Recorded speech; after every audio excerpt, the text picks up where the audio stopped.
What's on, ladies and gentlemen? My name's Ross, I like games, and today, I think I'm a little bit croaky. I think my voice has gone a little bit croaky, but we've got One Piece TCG news to share, and I very much intend on sharing it. Starting off with V-Jump magazine. You see, ladies and gentlemen, V-Jump is one of those magazines that I've ended up buying pretty gosh darn regularly from Japan because they tend to have a bunch of cool promos. This month I bought it because there are a couple of Union Arena promos, including one from Demon Slayer, which makes me very, very happy indeed. But one of the things I do when my V-Jump arrives, first thing, obviously, let's go and check out those lovely promos that I bought the magazine for. But the second thing that I tend to do is go and have a cheeky look at next month's issue. Because, as with most magazines, there's a little section at the, end, although we read it kind of back to front by English standards, where they tell us what's coming in the magazine next month. And one of the things that's coming in the magazine next month is a Trafalgar Law promo. Now, we don't have very much information about it, although I'll be honest, I might just have missed it. I've not seen people talking about this online. I just noticed it for the first time looking in the magazine, which to be fair is how I would rather find out about it. We don't have much information at all. The only thing we know is we are getting a Trafalgar Law promo in next month's V-Jump. However, I have bad news for you. Because next month's V-Jump seems to be a 30th anniversary one, and they seem very excited about this. There's a Yu-Gi-Oh card, although there is every month to be fair. There's a Battle Spirits card, there's a One Piece card, there's a Union Arena promo, but then there's some stuff going on with Super Dragon Ball Heroes, and there's some kind of quarter century anniversary selection for Yu-Gi-Oh, and I get the impression that as far as magazines go and comics go, etc., to pick up in Japan, this might be one of the more awkward ones to actually track down and find. As always, if I see it up for pre-order on Amazon Japan, which is the easiest place to get it, because they'll generally just ship it internationally, etc., then yes, I absolutely will tweet out about it. But what you need to know is, there is a Trafalgar Law promo coming, but it is likely to be a very, very, very, very awkward one to try and actually pick up. It is, of course, not the first time we've seen One Piece promos in V-Jump. We've actually seen a few of them. The first one we got was promo 006. That was the Luffy promo that came around in V-Jump. A little while later, we had the Smoker promo that ended up being a pre-release promo for us that came around in V-Jump. And then more recently, just a couple of months ago, we got a Sanji promo in V-Jump.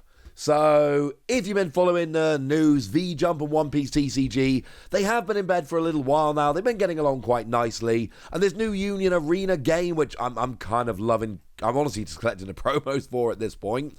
Although Demon Slayer is out, so I've got a box of that on the way, and My Hero Academia is coming, so I've got a box of that. A couple of boxes coming in a couple of months when that actually releases. But V-Jump seems to be having a lot of Union Arena promos lately, so yay! And then I suppose Yu-Gi-Oh as well, if you're into that. Obviously, as soon as the card is shown off, I will show you all about it. It will be lovely, but I knew it was coming. I couldn't not tell you. That would be rude. But there is something else that is happening very cool over the past couple of days, and that is a release of the first ever One Piece TCG acrylic frames. Now, they seem, at least, I can't say for absolute certain, but they seem to be exactly the same as the frames that have been released for the Pokemon TCG for a while now.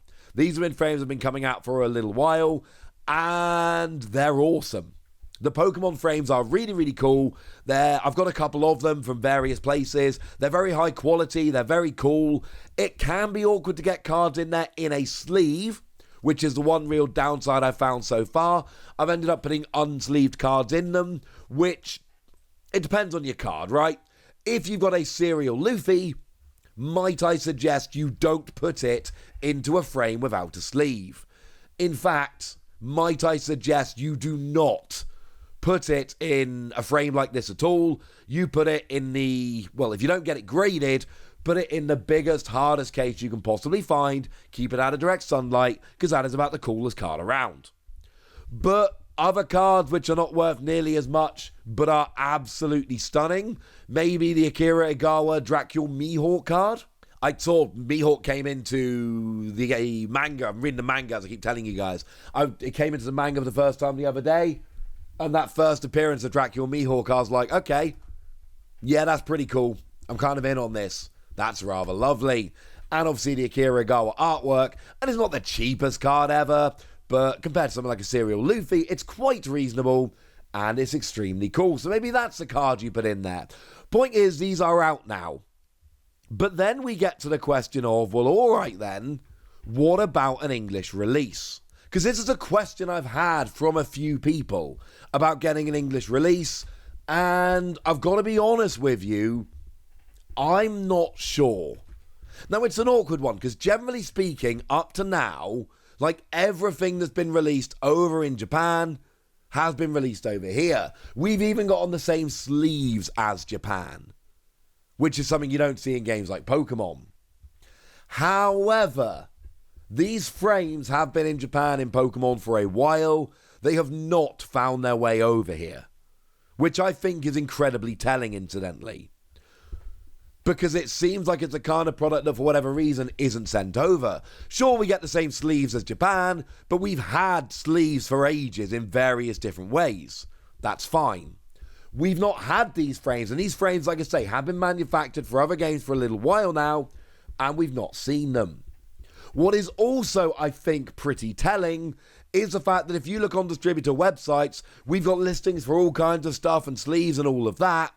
What we haven't got a listing for are these frames. I am not, and let's be perfectly clear here, I am not saying that we're not getting them. What I am saying is, I would err on the side of no, because we've seen products like this in the past which haven't been released, and I think it's very, very, very important to note that by now we would have expected to see some kind of listing, and there has not been any kind of listing on distributor websites. I hope I'm wrong, incidentally, because I would love to be picking a couple of these up, but I do think it's fair to assume at the moment it's probably not coming.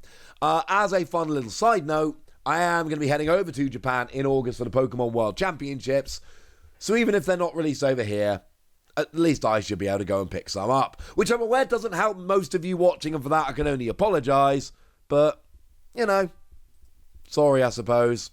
Right, okay, what else is going on? Buddy battles, that's the other thing we need to talk about today.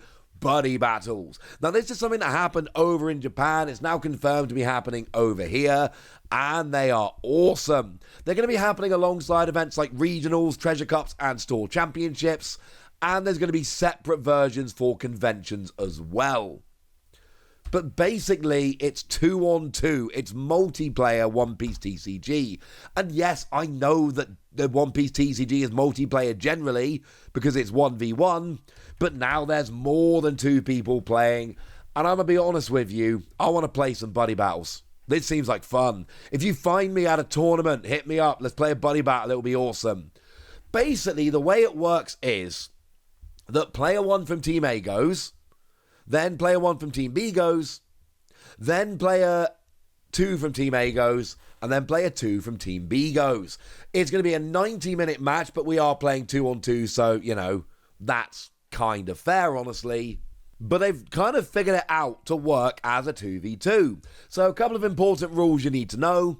Both of the starting players for their respective teams do not draw a card on turn 1, and only get 1 Don rather than 2. So player A1 and B1 get 1 Don and don't draw a card, but then A2 and B2 do. Which makes sense, honestly. I'm down with that. In terms of life, everybody gets life -2. So if you've got a leader with 5 life, you only get 3. If you've got a leader with 4 life, you only get 2. I am very interested to see what this does to dual colour leaders, because generally speaking, dual colour leader, 4 life, it's low, but it's totally workable. Starting off with 2 life, that does seem very interesting to me. This is one that I've absolutely got my eye on. However, when it comes to attacking, essentially you can attack either player, but both players can block and both players can counter. So if somebody from Team B is attacking, then either player from Team A can activate a blocker, and either player from Team A can use counter cards in order to get above and stop the attack going through, which I find very, very, very interesting indeed. It is also worth pointing out that every player can have a stage, which is kind of awesome. And then obviously you just keep going until both the other players are defeated. The thing that really excites me about this, however, is the fact that you can confer with your teammate and examine each other's hands during the turn. I love this because it's not just you're sitting next to each other playing. It is you are actually playing together and conferring and working together as a team, and I just love this. This just seems really, really fun. I don't think we're going to be seeing, regional championships and treasure cups actually using this format as the main event. There's all kinds of problems with that. However, I do think that as side events for fun, this is about the coolest thing we could use. So there we go. That's what you need to know. And now it's over to you guys. Tell me what you think about these buddy battles. Tell me how excited you are about these acrylic frames, if you are. And tell me what you think about getting more magazine promos and Trafalgar lore. Go nuts in the comment section, but be nice. And then make sure you like this video, subscribe to this channel, follow me on Twitter at Lawasi. That's where we talk about One Piece and a bunch of other card games. And please do consider checking out patreon.com/PTCG Radio, where you can support the channel, get some bonus podcasts, join a Discord, all kinds of fun things. But by far the most important thing, as always, look after yourselves till next time, would ya? Thank you very much for watching. My name's Ross, and you've been watching Wassy Plays.